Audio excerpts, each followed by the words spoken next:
welcome to Clausen World. In today's episode, I'm going to be feeding everything in the garden, or as much as I can. It's been a scorcher today. I'm talking triple digit. It's still triple digit. The sun is still up pretty high, it seems, and it is really hot. So even though it's early evening, I am not going to be in this garden for very long because being out in the garden at this time of day could still give you a heat stroke. So join me in the garden.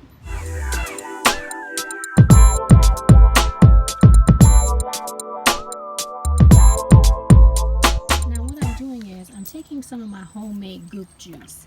And if you haven't seen my previous video on what goop juice is, I recommend you go take a look at my previous videos and it'll tell you what my homemade goop juice is. I've added some of the fish fertilizer 511. And in this bucket over here, I have just some plain old rainwater with a little bit of Epsom salt. And I'm putting it in my sprayer. So as soon as I get this all put together, I'll show you what it looks like, and then we'll get in the garden and we'll start spraying. We're going to be doing a foliar feed today. Now I'm just using an old t-shirt and a funnel, and I'm funneling this through here because there was some debris still in the goop juice. And I don't want that debris to get into my pump sprayer because then it won't pump. So I'm just funneling it in. Now I'm going to put the cap on and we're going to get in this garden and start spraying. Before I start spraying, I make my own NPK. This consists of usually banana peels, eggshells, and spent tea leaves. But my banana supplier is unavailable to me at this time. So I don't have any dry banana in here. And let me show you what it looks like. Can you guys see that? I dry it down and I blend it up to make it really fine. So I'm going to give some of this to the plants on the soil before I spray the leaves. I'm just going to spray this down on the soil and just kind of rough it around in the soil a little bit, and then I'm going to do a foliar feed. It's some kind of right, y'all.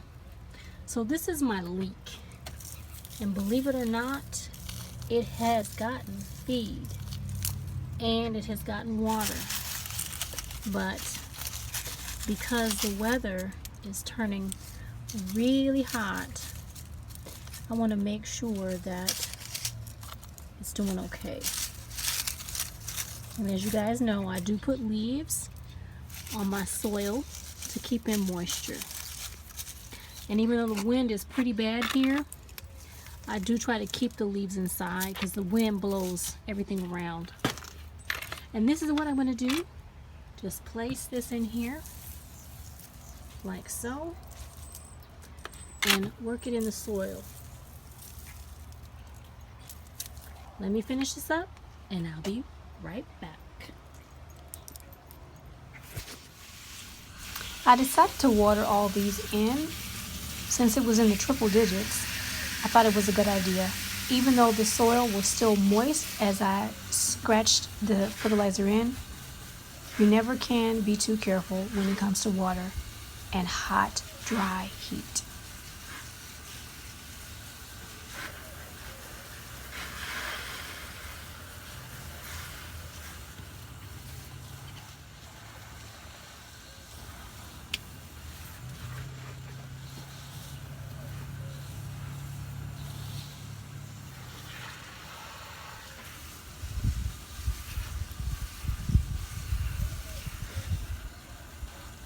Everything has gotten water, and now I am spraying it with a little bit of food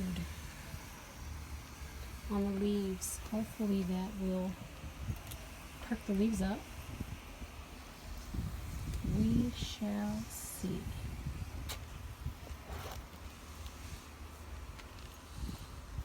One of the things about this Fish Emulsion Fertilizer 511 is that it smells. And when you add goop juice to it, it smells even worse. And so the last thing you want to do is get it on you. And the wind here is terrible. So I'm getting some of this on me and I feel real gross right now. Can you guys see that beautiful bee that just landed? It's contemplating. Or maybe it's tired. I think it could be tired. That's the second bee I've seen this season. Just not seeing enough bees these days. Use a little bit of neem oil if I could get it to spray. Something's not right with this spray bottle. Let's try this again that I bought the other day. Here it is. Because every little hand sprayer that I managed to find, there was something wrong with it. So annoying. So let me put some air in this thing.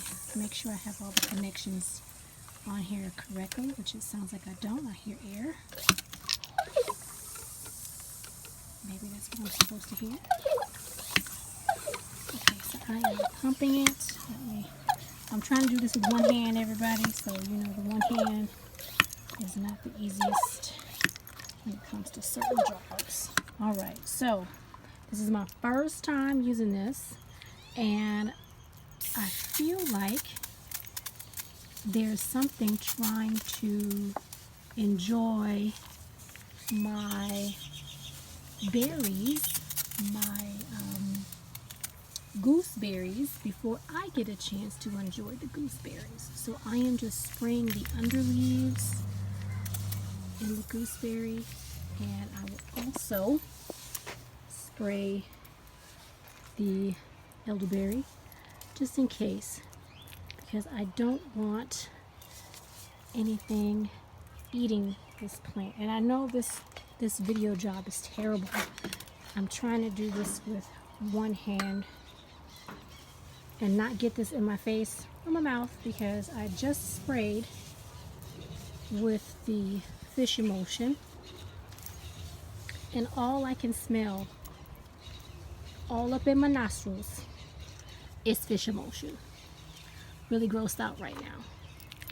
So as soon as I finish with this, yeah, gotta get cleaned up because this is so gross. Alright, and I think that will be it. I know it was really shaky, you probably didn't see much, but trying to do this with one hand and I'm knocking everything over. So that's it for today, I do believe. Today was just making sure that everything was fed, treated, and watered, because we had triple digits today. And triple digits means that it is too hot for me and it's definitely too hot for them. So I'll see you in the next episode. Thanks for watching.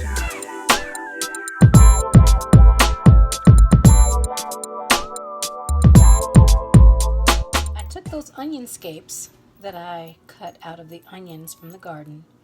I washed them, and I am just now chopping them up a little bit. And I'm going to see if I can dehydrate them and see if they actually can be used like any other piece of the onion. They smell just like onion. It doesn't have any other smell other than an onion smell, like a green onion smell. It smells really good. So I'm just going to cut these down and see if I can use these in the dehydrator and see how they come out. The goal here is to see if I can make onion powder. I generally buy onion powder from the store, and I want to see if I can make onion powder. So I'm just going to take the onion top off and put this in the compost.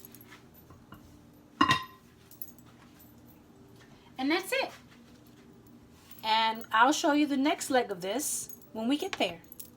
I got this idea from another YouTuber that I was watching because I wanted to know if it was possible to utilize the entire onion to include this scape.